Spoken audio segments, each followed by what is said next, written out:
نحمده ونصلي على رسوله الكريم اما بعد فاعوذ بالله من الشيطان الرجيم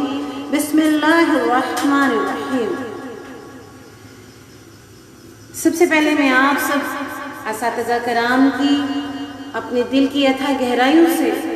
ممنون و مشکور ہوں کہ میں آج یہاں پر جس کی بھی بدولت ہوں وہ اللہ رب العزت کے رحمتوں کے بعد، اپنے ماں باپ کی دعاؤں کے بعد، ان کے وسیلے کے بعد، آپ سب اساتذہ کرام کی شفقتوں کے مرہون منت میں آج یہاں پر موٹیویشنل اسپیکر کے طور پہ موجود ہوں۔ اور میں ممنون ہوں اپنے تمام اساتذہ کرام کی، تمام محترم احباب کی کہ جنہوں نے مجھے آج تک یاد رکھے ہوا ہے کہ میں ان کے ادارے کی ایک ہونہار طالبہ تھی۔ میں تو مٹی کا ایک ڈھیلا تھی جنہیں میرے ماں باپ نے اپنی محبتوں سے، اپنی کاوشوں سے، اپنی شفقتوں سے مجھے ان اساتذہ کے پاس ریفر کیا جن اساتذہ نے مجھے مٹی سے توڑتے پھوڑتے تراشتے ہوئے مجھے کندن بنانے کی کوشش کی۔ تو میں سمجھتی ہوں کہ بحیثیت مسلمان، بحیثیت ایک ماں، بحیثیت ایک بیٹی، بحیثیت ایک بہن، بحیثیت ایک بیوی، میں آج جو کچھ بھی ہوں اپنے سب تمام استادوں کی مرہون منت ہوں، ورنہ میں خود کو کسی بھی قابل نہیں سمجھتی ہوں۔ اور آپ سب دعاؤں کے نتیجے میں اور اللہ رب العزت کی رحمتوں کے نتیجے میں، اپنے بچوں کی، اپنے ماں باپ کی دعاؤں کے نتیجے میں بھی اپنے گھر میں ایک چھوٹے سے سیٹ اپ بنانے کی کاوش کرتی ہوں، اور اس جستجو کے ساتھ میں اللہ کے حضور گڑ گڑا کر اس بات کے لیے دعا گو ہوں کہ اللہ میرے لیے اور آپ سب کے لیے اور ہمارے آنے والے ہر بچے اور بچی کے لیے دنیا میں ایسے اقدامات پیدا کر دے کہ ہم آخرت کے لیے اپنے لیے صدقہ جاریہ چھوڑ کر چلے جائیں، کیونکہ مرنے کے بعد کسی بھی انسان نے ہمارے کام نہیں آنا۔ وہ کام آنے والی جو چند چیزیں ہیں وہ صرف ہم انسانوں کے وہ اچھے اعمال ہوں گے جو ہم اپنے پیچھے چھوڑ کر مریں گے۔ تو وہ اقبال نے کیا خوب کہا ہے،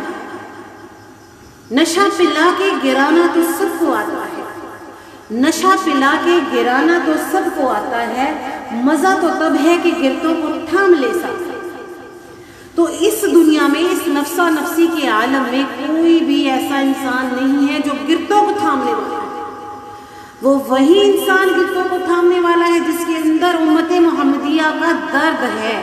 جس نے امت محمدیہ حضور صلی اللہ علیہ وآلہ وسلم کا اسوہ حسنہ پڑھا ہوا ہے، جس نے اس پر عمل کرنے کی کوشش کی،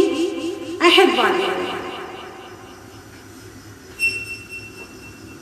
میری ایک جانے والی تھی، تو وہ اس کی شادی ہو گئی، 4 بچے تھے اس کے، تو اس کے دل میں آیا کہ میں بھی جو ہے نا نماز پڑھنے لگ جاؤں، 5 گانا نماز ادا کروں، اور میں جامعہ میں خود کا ایڈمیشن کرواؤں تاکہ میں قرآن مجید فرقان حمید کو تجوید کے ساتھ سیکھنے کے ساتھ ساتھ میں ان کے لفظوں کا کیا ترجمہ ہے، اللہ رب العزت قرآن کریم فرقان حمید میں کیا فرماتے ہیں، میں وہ سیکھ سکوں۔ اس کے اندر ایک جذبہ پیدا ہوا، لیکن کیا ہوا کہ اس کی چند ملنے والیوں نے اس کو تانے مارنے شروع کر دیے، ٹونٹ کرنا شروع کر دیا کہ تم اس عمر میں آ کے اب سیکھو گی، تمہیں اب ہوش آئی ہے،